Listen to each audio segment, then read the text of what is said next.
Halo, apakah suara saya sudah terdengar dengan jelas? Baik, Assalamualaikum warahmatullahi wabarakatuh. Selamat pagi, salam sejahtera bagi kita semua. Shalom, Om Swastiastu, Nama Budaya, Salam Kebajikan. Kami ucapkan terima kasih kepada Pak Ari yang telah mempersilahkan kami untuk melakukan presentasi pada kali ini. Sebelum melakukan presentasi pada hari ini, alangkah baiknya kita berdoa terlebih dahulu, berdoa dimulai. Berdoa tidak akan pernah selesai tetapi dicukupkan. Maka dengan ini kami kelompok 2 siap melakukan presentasi. Tugas presentasi ini disusun untuk memenuhi nilai evaluasi tengah semester pada mata kuliah Disruption in Business. Program studi Bisnis Digital, Fakultas Ekonomi dan Bisnis Universitas Pakuan, dengan dosen penguji Pak Ari Wibowo Irawan.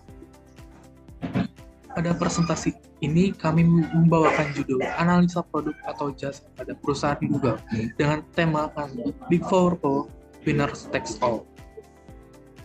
Slide selanjutnya.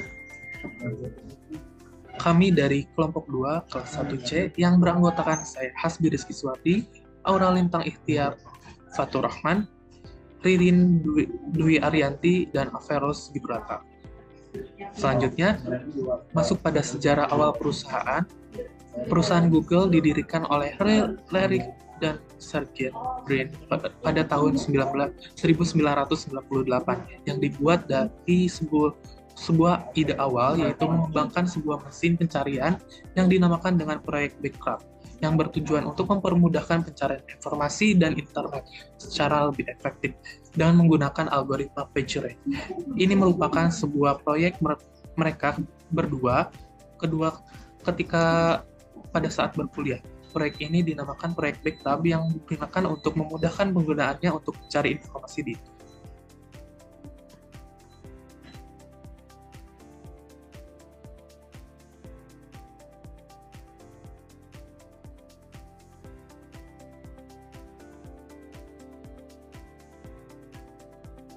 Silakan, Lilin.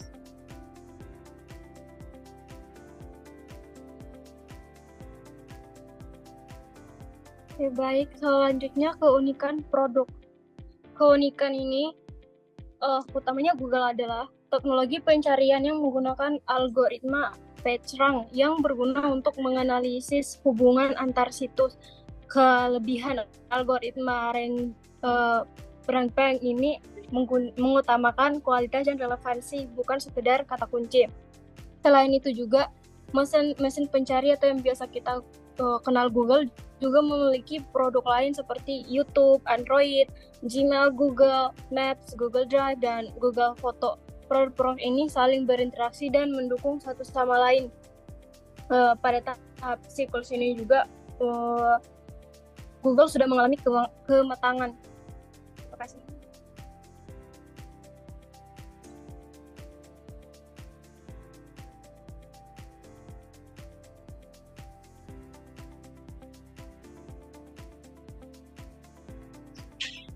Baik, untuk selanjutnya ada produk life cycle, di mana pada tahap siklus produk life cycle ini atau siklus hidup produk, mesin pencari Google berada di tahap maturity atau kematangan. Ini merupakan tahap di mana mereka berada di paling atas.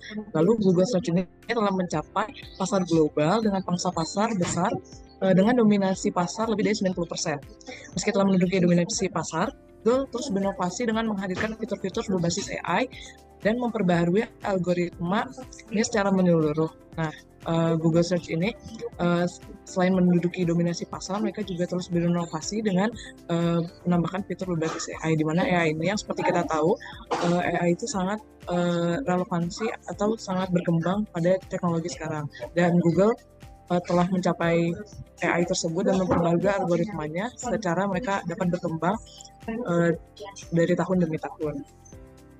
Lalu pada pangsa pasar bisa kita lihat di sini Google telah mencapai pangsa pasar dari tahun ke tahun. Kita mengambil datanya dari tahun 2020 hingga Januari tahun 2023, di mana Google mencapai di angka di atas 90%. Nah, mereka ini telah menguasai pasar tersebut secara global dan juga internasional.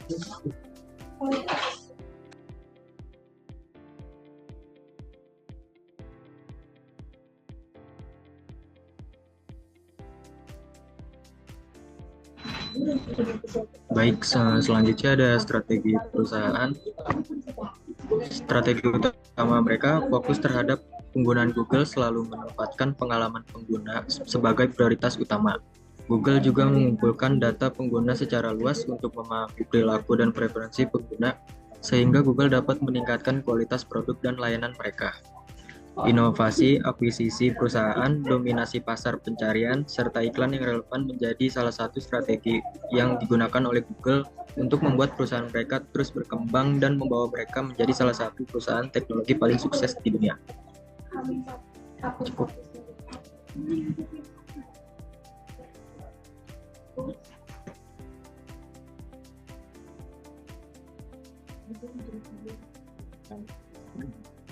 Disrupsi teknologi, Google seringkali menjadi pelopor bagi disrupsi teknologi, terutama melalui pengembangan dan aplikasi kecerdasan buatan AI.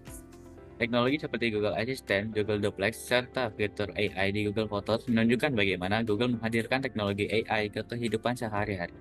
Google juga berinovasi dalam cloud computing melalui Google Cloud dan dalam pengembangan sistem operasi Android.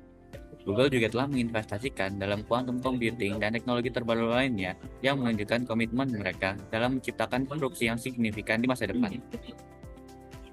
Lalu sebagai kesimpulan, Google merupakan brand yang mempunyai teknologi yang terintegrasi dan juga Google merupakan pemimpin global dalam pencarian, iklan digital, dan platform video. Strategi unggul pada Google yaitu diversifikasi produk dan pengalaman pengguna.